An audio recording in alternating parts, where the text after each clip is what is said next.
Hey, what's up guys? Carolina here with a new video, a new unedited video once again. I'm sorry, I still don't have a video editor, but I think I found someone.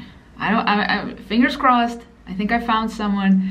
I just watched a video application that he submitted for me, so I'm really excited. I hope it works out. I'm not gonna make any official announcements yet because I want to meet him and see if it works out, but so far so good. I loved, if you're watching this video, you know who you are. I loved your application video, that was awesome. Anyway, there was something else I wanted to share with you guys today. This is a story that I didn't think I would ever be able to share because I didn't think it was going to happen. I don't think I even shared this on YouTube yet, but let me sum it up because I don't want this video to be so long. A few months ago, I actually did a vlog about this. You can go back to my YouTube channel and watch vlog number, I'll tell you right away which vlog was it, because it was a really emotional vlog that I made back in October, and I think it was episode, let's see what episode it was. Episode 220. All right, so episode 220 of my vlog, it's over here. Let's see, we focus here, come on, there we go. Why I sold my Mercedes, okay, CM vlog 220. So if you go, sorry that it's gonna be blurry because I'm not gonna edit this, unfortunately. If you go to youtube.com/Carolina Millan, find my vlog 220 and you can watch that video. I explain a very emotional reason why I sold the Mercedes and how I wanted to trade it for a smaller one, what it meant for me, etc, etc. All right, here's what happened next, and I never got to really make a video about it. I made a few videos, but alas, nobody to edit.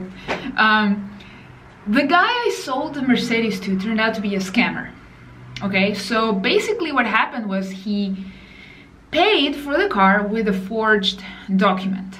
Okay, this is a car that I sold for $50,000 in local currency. In local currency, that's millions and millions and millions of pesos. So it's not something where you can just walk in with a briefcase with the money. It's not something where you're paying cash. You could do a wire transfer, but here usually wire transfers have a daily limit for regular people.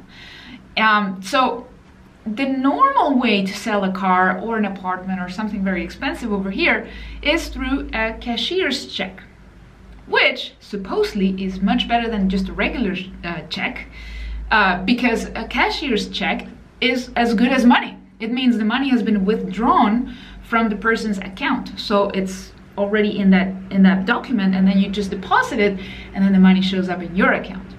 So that's how you do it, and that's how we did it.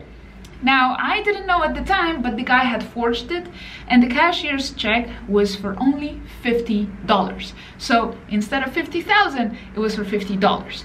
In local currency, it was 33 million pesos, which is roughly $50,000. That's what I wanted for the car, which, by the way, was a really good deal, because if you want to get this car brand new, it's about $64,000. Here in Chile, you can get it elsewhere probably cheaper.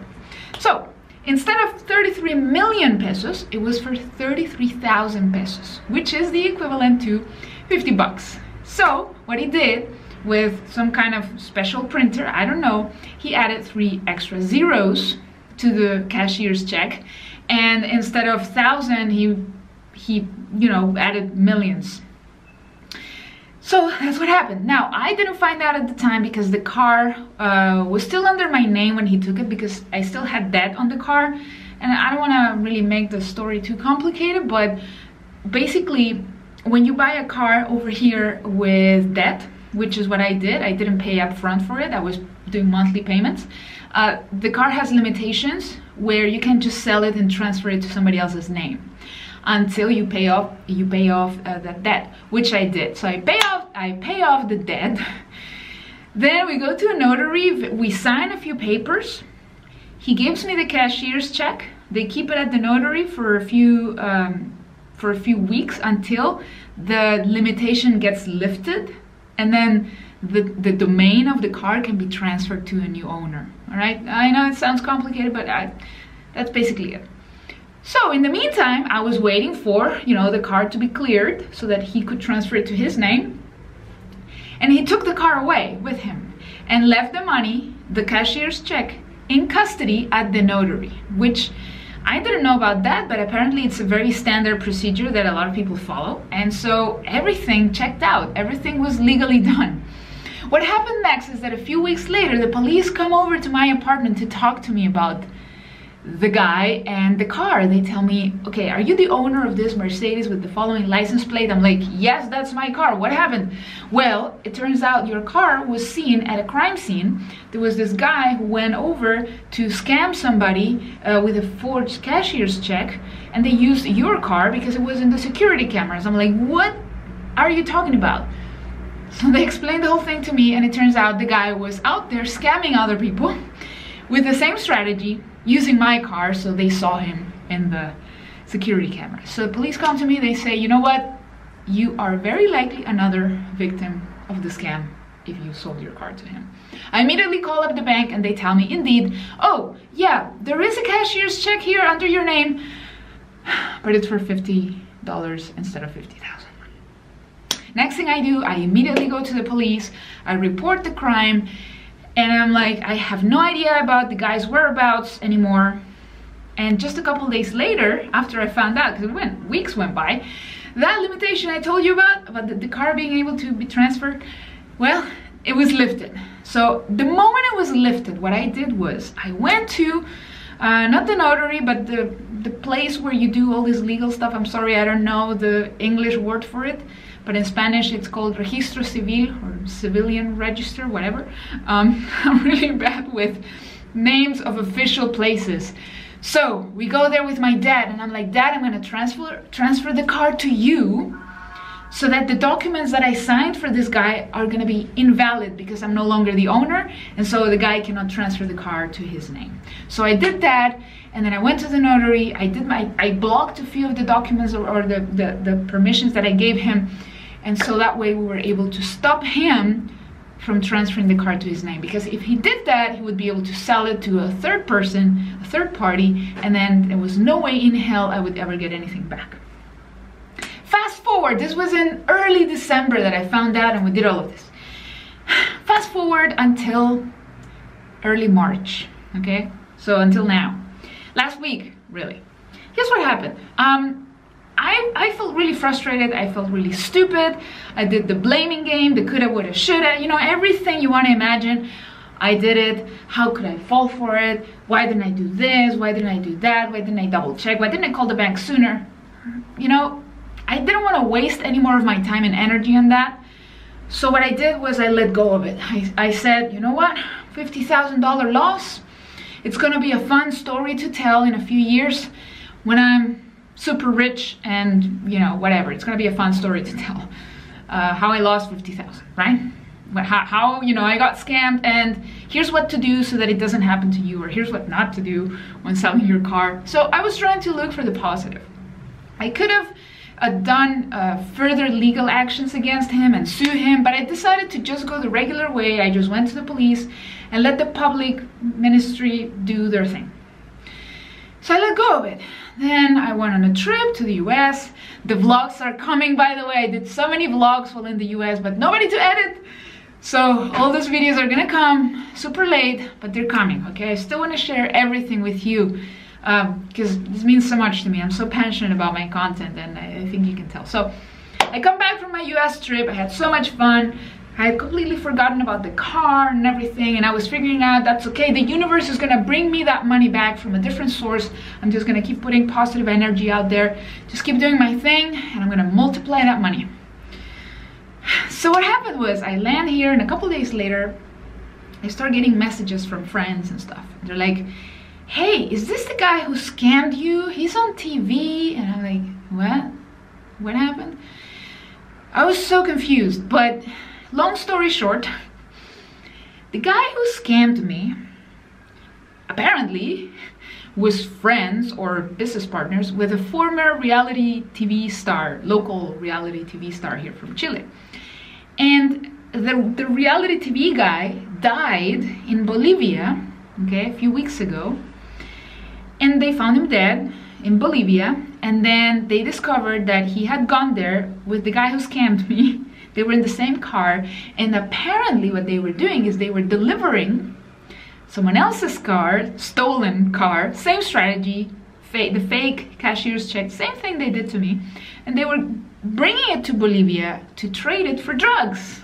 So apparently that's like a very common thing that they do with stolen cars here in Chile. They bring them to Bolivia and they bring the drugs here or something. But something happened that is still a mystery. Nobody knows what happened. That the famous guy died along with another guy that was with them. And then the guy who scammed me somehow survived and walked back to Chile and went back to the border. And they caught him at the border because he had a few other pending crimes to pay for. Not even what he did to me, but the guy has been scamming people for years and years. They caught him.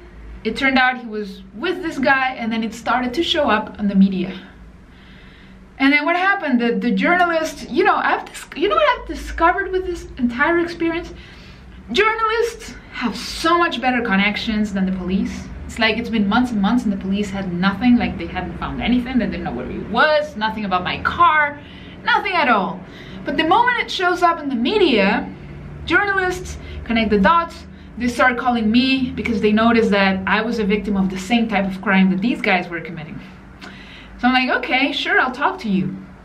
So I gave a few testimonies for television. I didn't want to show my face because I was a little bit scared because these people could be really dangerous.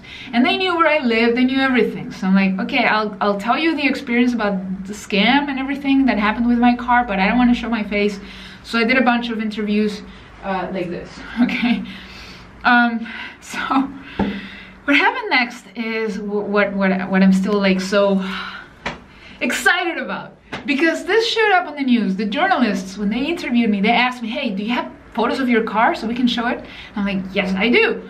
I sent them photos of the car. They showed them on TV. And what happened is that somebody, okay, and here's the funny thing. Here's how the universe operates.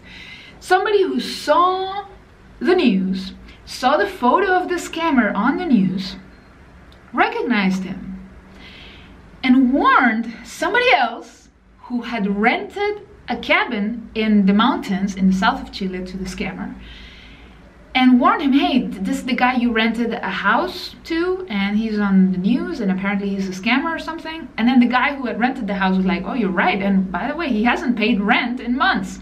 I'm gonna go see what's going on. So the guy goes to the cabin in the mountains, and he finds my car hidden there.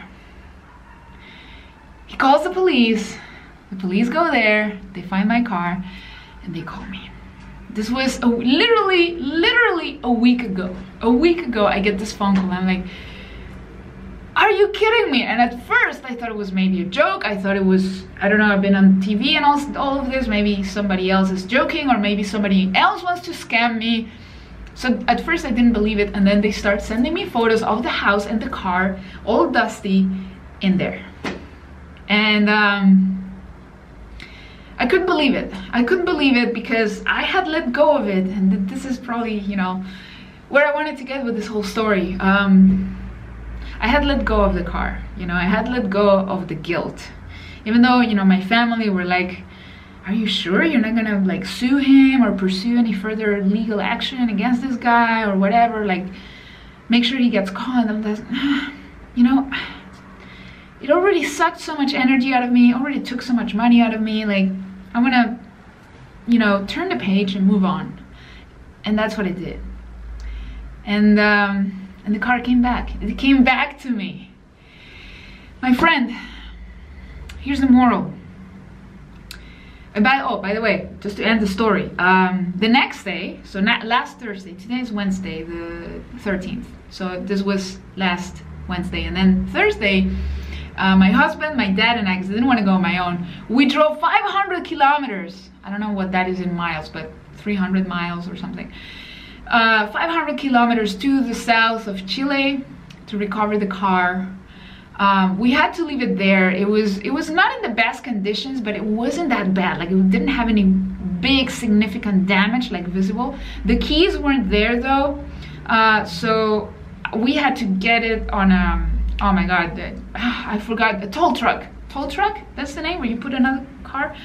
So we hired one of those and we took it to the closest Mercedes workshop where they could, Mercedes-Benz dealership, workshop, whatever, where they can fix it.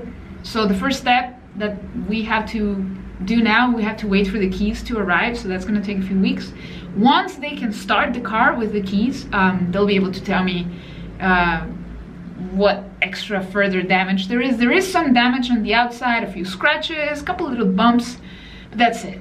Also a flat tire, of course, but that's it, right? So we did that. We left the car at the Mercedes place and then came back here, and now, well, this is where I'm at. I'm waiting for the keys to arrive, and then I'll find out how much money it's going to cost me to fix it. But it's not going to be $15,000 loss anymore, maybe $10,000 loss. I don't know how much it's going to cost me. Whatever it costs, I'll pay for it, because it's a great car and I want to sell it. And he went through so much, you know. So, okay, back to the moral of the story. Everything is energy. Everything. So make sure you're putting positive energy out there in the world. There is such a thing as positive, good karma. The universe, my friend, and you've heard this, the universe, God, they work in mysterious ways. And sometimes when you lose something, sometimes it comes back to you in the same shape or form, like my car. Sometimes it'll come from somewhere else. So I knew I would get it back, I just didn't know from where. And finally, you know, put positive energy. I don't know why I'm saying finally. I wanted to share a couple more things. I know the video is turning out to be very long. I'm sorry. Thank you for watching this far, by the way, because yeah, it means a lot to me. This is a story that I don't think a lot of people can tell. I mean, many people get their car stolen and then they get it back. But when it's such a complicated thing, like what happened in my case, and where months and months went by, and where you knew that the guy could have possibly taken it to Bolivia and traded it for drugs, like really the chances of recovering a luxury car like that are really low. So, gratitude. I sometimes forget about this, so I want to share it with you. Every day, my friend, no matter how bad or shitty your day is going, no matter what happens to you, every day give thanks. Every day be grateful for what is going well in your life. And I know sometimes it's hard to find things to be grateful for. I know it's hard. It's not always easy, but there always is something. Even something as simple as the air in your lungs. We take so much for granted. So, gratitude. Express gratitude every day. Put positive energy. There is positive karma. There is a thing as karma. This guy, by the way, they haven't found him. I know they will find him eventually, because he ran away. He was supposed to give a testimony because he's the witness of that other guy's death that I told you about. So they're looking for him, not just for his crimes, but also he has to give a testimony about the other guy's death and how he died. So they'll find him because karma. I also wanted to say something, and people are always like undervaluing the value of traditional media, and I just want to tell you something. The moment I'm a marketer, right? I know how to run ads. I know how to get people's attention. I put photos of my car and everything that happened all over the internet, on Facebook, on Twitter, Instagram. I ran Facebook ads, I ran Twitter ads to get more eyeballs in case somebody had seen my car. None of it worked, but the moment it showed up on television, traditional television, it showed up. So don't underestimate the value of traditional media, not just yet. It is not dead, okay? There's still a lot of people who watch TV who don't check their Twitter or Facebook all day, okay? That's how my car showed up, because of traditional media. And finally, right, this is about being grateful too. I mean, the way I saw it was, okay, this happened to me, this you know, the universe has its own way. Maybe I have to pay for something I've done, and this is how it's happening. You know, I'll find a positive experience out of this, and if my story can spare other people from going through this, other people from being scammed, then I'll tell my story. That's why I agreed to do the interviews with the TV channels and all that. So always remember that no matter what happens to you, you might be able to turn that into a story that can spare other people from the same thing. And obviously you will learn the lesson. I learned the lesson. It will never happen to me again, ever. Knock on wood. But yeah. So my friend, thank you for watching this video. Hopefully I will soon have an update regarding my new video editor that I hope to hire. And I'm super excited. I cannot wait to share all the videos that I have, like from the beginning of the year in February, all the vlogs and everything. And if you're still here watching this video, thank you for your time. Thank you for your attention.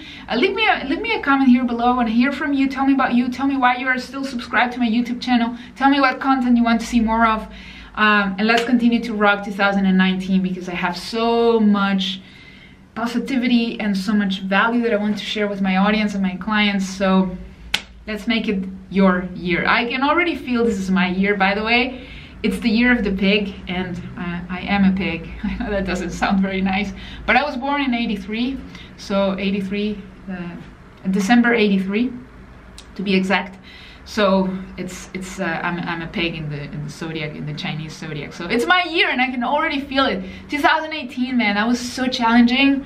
I actually made a video, guys, for you. Hopefully I can put it up in April, I don't know. Where I share all the challenges that I went through in 2018, including the car thing. But yeah, so this year is already looking awesome. Anyway, thank you so much for watching. Make sure you subscribe if you're new here. Leave me a comment below, and I'm sorry for the lack of editing on this video, but we'll soon get to our regular programming, okay? Links in the description to my podcast, to my social media, everything. I would love your support. Thank you so much.